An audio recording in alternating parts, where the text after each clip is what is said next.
नमस्कार दोस्तों, स्वागत है आपका हमारे चैनल कहानी मंच में।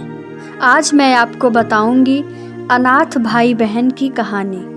कहानी को पूरा सुनिएगा और अगर आप हमारे चैनल को सब्सक्राइब नहीं किए हैं तो प्लीज सब्सक्राइब कर लीजिए। पीटर और सांता दो अनाथ भाई बहन थे। उनके माँ बाप एक रेल दुर्घटना में मारे गए थे। तब ये दोनों बहुत ही छोटे थे। इसके बाद वे अपनी चाची के पास रहने लगे। चाची का नाम था रेबेका पोसित। दोनों भाई बहन उसे रेबेका चाची कहते थे। रेबेका ने जागीरदार की पत्नी के पास नौकरी की थी। बड़े घर में नौकरी करने से रेबेका के मन में अहंकार समा गया। वह दूसरे लोगों को अपने से छोटा समझने लगी थी। दोनों बच्चों से भी बहुत कठोर व्यवहार करती थी। पीटर और सांता का मन दुखी रहता था, पर ये और किसके पास जाते? कोई भी तो था नहीं उनका अपना। रेबेका का अपना कोई बच्चा नहीं था। जागीरदार की पत्नी मरते समय रेबेका के लिए कुछ धन छोड़ गई थी। इसीलिए जैसे तैसे रेबेका और बच्चों का जीवन चल रहा था। दोनों उम्र से बच्चे थे, पर दूसरे बच्चों जैसा जीवन नहीं था उनका। जब जब वे दूसरे बच्चों को हंसते खिलखिलाते देखते तो उनका मन रो उठता। और फिर एक दिन रेबेका चाची भी चल बसी। अब तो पीटर और सांता बिल्कुल ही अकेले रह गए थे इतनी बड़ी दुनिया में। हाँ, रेबेका के कुछ मित्र अवश्य थे जिन्होंने तय किया कि पीटर और सांता के लिए अनाथालय ही सबसे अच्छी जगह है। लेकिन दोनों को अलग अलग अनाथालय में जाना था, क्योंकि लड़के लड़कियां अलग अलग रहते थे।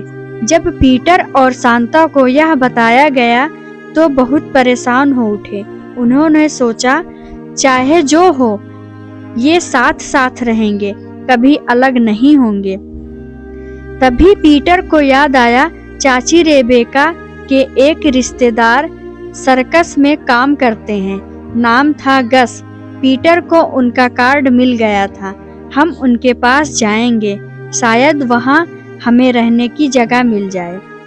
पर हम उनसे कभी नहीं मिले हैं। अगर उन्होंने मना कर दिया तो क्या होगा? सांता ने कहा। पीटर बोला, तो फिर हमें अलग अलग अनाथालय में रहना होगा। नहीं नहीं, मैं तुमसे अलग होकर कहीं नहीं रहूंगी। सांता की आवाज से डर झांक रहा था। और फिर एक रात दोनों भाई बहन अनजान सफर पर चल दिए। वे कुछ नहीं जानते थे कि कहाँ जाना है और जिसके पास जा रहे हैं वह कैसा आदमी है। पर एक नन्ही सी आशा भी थी, शायद रास्ता मिल जाए। यह गस नाम व्यक्ति उन्हें अपना ले, तब तो उन्हें अनाथालय में नहीं जाना पड़ेगा। इस तरह अंधेरी सड़कों पर नहीं भटकना पड़ेगा। रात बीतने लगी। दोनों भाई बहन चले जा रहे थे। सड़क के दोनों ओर मकानों में लोग आराम की नींद में डूबे थे, पर अभागे पीटर और सांता आश्रय की खोज में भटक रहे थे। नींद सताने लगी तो दोनों एक मकान की सीढ़ियों पर लेट गए। फिर ना जाने कब नींद आ गई। एकाएक पीटर की नींद खुली। एक आदमी पास में खड़ा उसे झकझोर रहा था। वह उस मकान में रहता था। अब तक सांता की नींद भी टूट गई थी। उस आदमी को दो बच्चों को इस तरह खुले में सोते देखकर हैरानी हो रही थी। उसने पूछा तो पीटर ने सारी बात कह सुनाई। बता दिया कि उनके गस अंकल काप्स सर्कस में काम करते हैं। उस आदमी ने बता दिया कि काप्स सर्कस ब्राइंडलिंटन में खेल दिखा रहा है।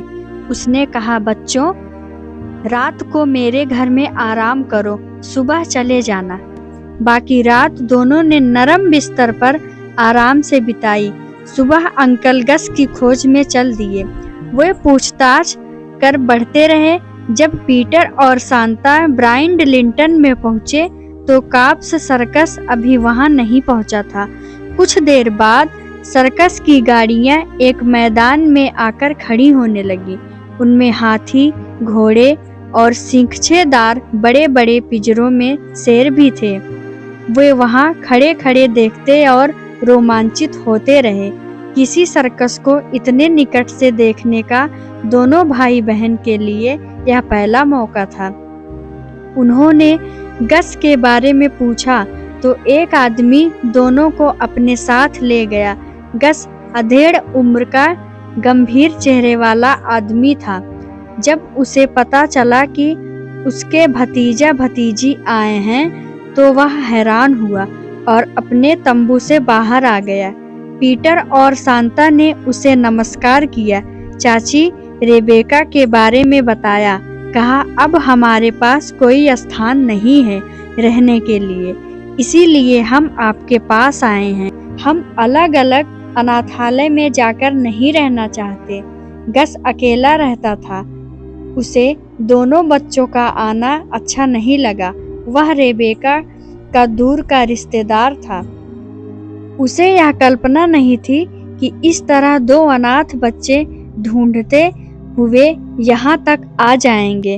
पर पीटर और सांता को एकदम दुत्कार भी नहीं सकता था, क्योंकि सारे सर्कस में गस के रिश्तेदारों की चर्चा होने लगी थी। गस से कठोर स्वर में कहा, तुम दोनों मेरे पास क्यों आए? अनाथालय में चले जाते तो अच्छा रहता। खैर, जब तक सर्कस खेल दिखा रहा हूँ तब तक मैं तुम लोगों को साथ रखूंगा। उसके बाद तुम जानो तुम्हारा काम। पीटर और सांता गस के रूखे व्यवहार से सहम गए। वे जाते भी तो कहाँ।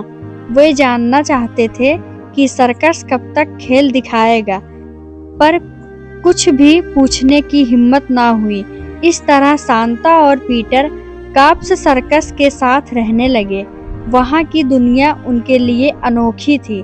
दिन में सर्कस के कलाकारों को अभ्यास करते देखते तो विचित्र लगता।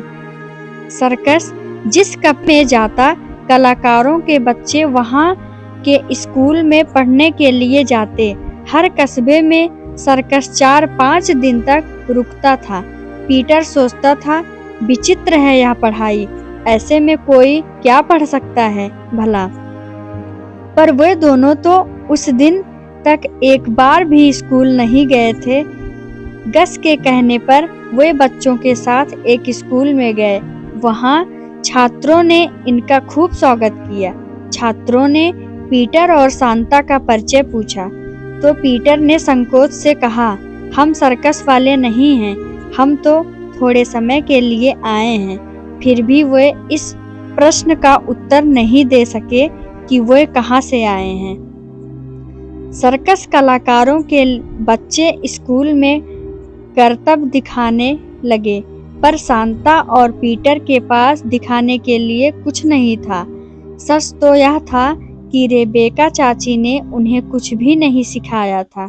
दोनों भाई बहन सर्कस वाले बच्चे से अलग खड़े थे। सांता ने कहा, मैं सर्कस के करतब तो नहीं जानती, पर बहुत अच्छा वायलिन बजा सकती हूँ और मैं लैटिन जानता हूँ। पीटर ने गर्व से कहा। वे दोनों झूठ बोल रहे थे। गस ने यह सुना तो उसने सांता से कहा, मैंने सुना तुम बहुत अच्छा वायलिन बजाती हो, सबको कोई धुन सुनाओ। उस समय गस के आसपास कोई लोग बैठे थे। तब तो सांता के कांटों तो खून नहीं। वायलिन लाया गया, पर सांता ठीक से ना बजा सकी। सब उसकी हंसी उड़ाने लगे। पीटर डर गया था कि कहीं उसके लैटिन ज्ञान की परीक्षा न लेने लगे। एक रात पीटर और सांता को नींद नहीं आ रही थी। सर्कस का शोर शांत हो चुका था। कलाकार दर्शकों की भीड़ के सामने अपना कौशल दिखाकर आराम से सो रहे थे। पशुओं के बाड़ों में भी शांति थी। तभी सांता ने कहा, पीटर, हम यहाँ रहते हुए भी यहाँ के नहीं हैं। हाँ सांता, यहाँ हमें कोई नहीं चाहता। गस अंकल तो जरा भी पसंद नहीं करते। आखिर हम क्या करें? हमें गस अंकल का मन जीतना चाहिए, सांता ने पीटर से कहा, तभी हम यहाँ रह सकेंगे। वो ये गस अंकल को खुश कर सकते हैं। इसी पर सोचते सोचते सो गए। सुबह हुई तो सांता ने डेरे की सफाई करके नाश्ता बनाना शुरू कर दिया। उसे आशा थी नाश्ता करके गस उसकी तारीफ करेगा, पर उसे निराश होना पड़ा। गस ने कहा, सांता, तुम्हें नाश्ता बनाना नहीं आता, आगे कभी मत बनाना। दुख और अपमान के कारण सांता रो पड़ी।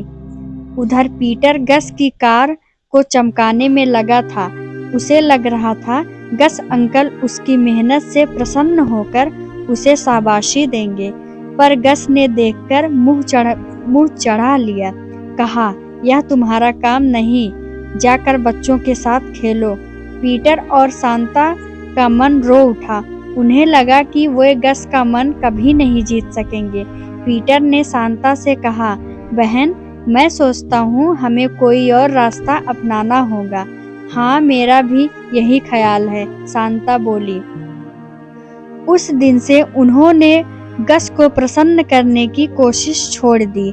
सांता लड़कियों को सर्कस के कर्तव्य सीखने वाली महिला के पास गई। उसने उससे सीखने की इच्छा प्रकट की। पीटर बेन नामक व्यक्ति के पास गया। बेन घुड़सवारी का प्रशिक्षण देता था। वह पीटर को प्रशिक्षण देने के लिए तैयार हो गया। पीटर और सांता चुपचाप सीखने लगे। यह सब वे गस के छिपकर कर रहे थे। वे उसे चौंका देना चाहते थे। पीटर सुबह मुंह धोकर अंधेरे में सीखने के लिए निकल जाता। इसी तरह दिन बीत रहे थे। गस को पीटर और सांता के बारे में सचमुच कुछ पता नहीं था। वह उन्हें अपने पर बोझ मान रहा था। चाहता था कि सर्कस का सीजन खत्म हो, वह दोनों से छुट्टी पा ले।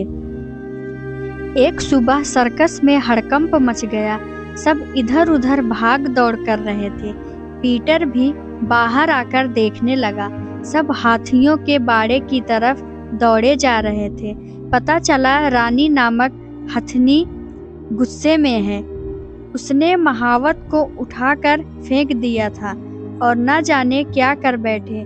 पीटर जाकर बाड़े के बाहर खड़ा हो गया। रानी बार बार सूंड उठाती और इधर से उधर हिलाती। सब कह रहे थे, दूर रहो, और पीटर ना जाने कब रानी के पास जा पहुंचा। वह हथेली से रानी की सूंड थपथपाने लगा। वहां खड़े लोगों को सन्नाटा छा गया। सब सांस रोके देख रहे थे। वे पीटर के लिए चिंतित थे। सोच रहे थे रानी अब उसे पैरों से कुचल देगी, पर ऐसा कुछ नहीं हुआ। पीटर द्वारा इस तरह सूंड थपथपाने से रानी की उत्तेजना शांत होती गई। पीटर की जेब में गाजरें थीं। उसने गाजरें दी तो रानी खाने लगी। कुछ देर में वह सामान्य हो गई। पीटर बहुत देर तक रानी के पास खड़ा दुलारता रहा। पूरे सर्कस में पीटर के साहस की चर्चा थी। लोग कह रहे थे, अगर पीटर ना होता तो रानी ना जाने क्या कर डालती। पीटर सोच रहा था, क्या गस अंकल ने भी यह बात सुनी होगी? वह सर्कस का आखिरी दिन था। गस ने पीटर और सांता से कहा, अब मैं तुमसे विदा लूंगा। मैंने तुम दोनों के लिए वह स्कूल में व्यवस्था कर दी है। तुम्हारी रेबेका चाची के मित्र तुम्हारी देखभाल करेंगे। रेबेका चाची के मित्रों के पास जाने की बात सुन दोनों परेशान हो उठे। उन्हीं के पास से भागकर तो पीटर और सांता यहाँ आए थे। अब वे सर्कस की जिंदगी स्वीकार कर चुके थे, तो उन्हें फिर से निकालने की तैयारी हो रही थी। उसी रात सर्कस के तंबू में आग लग गई। घोड़े उसमें फंस गए। पीटर ने देखा तो फिर दौड़ता हुआ तंबू में घुस गया। घोड़ों के बंधन खोलकर बाहर ले आया। इस काम में उसे चोट भी आई, पर उसने परवाह नहीं की। उसे खुशी थी कि उसने घोड़ों को जलने से बचा लिया था। अगली सुबह सब विदा हो रहे थे। सर्कस का सामान गाड़ियों में लादा जा रहा था। पीटर और सांता एक तरफ खड़े थे। वो किसी के नहीं थे, कोई नहीं था उनका। तभी सर्कस के मालिक ने गस से कहा, मैंने सुना है तुम दोनों बच्चों को दूर के स्कूल में भेज रहे हो। यह तो ठीक नहीं है। अब ये हमारे हैं, ये कहीं नहीं जाएंगे, हमारे साथ रहेंगे। पीटर और सांता ने गस अंकल को पहली बार हंसते हुए देखा। बच्चे जैसा चाहें। अब दोनों भाई बहन अनाथ नहीं रह गए थे। उन्हें अपना सर्कस का परिवार मिल गया था। वे मुस्कुरा रहे थे। अगर आपको कहानी पसंद आई हो तो कमेंट में ज़रूर बताइएगा कि कहानी कैसी थी।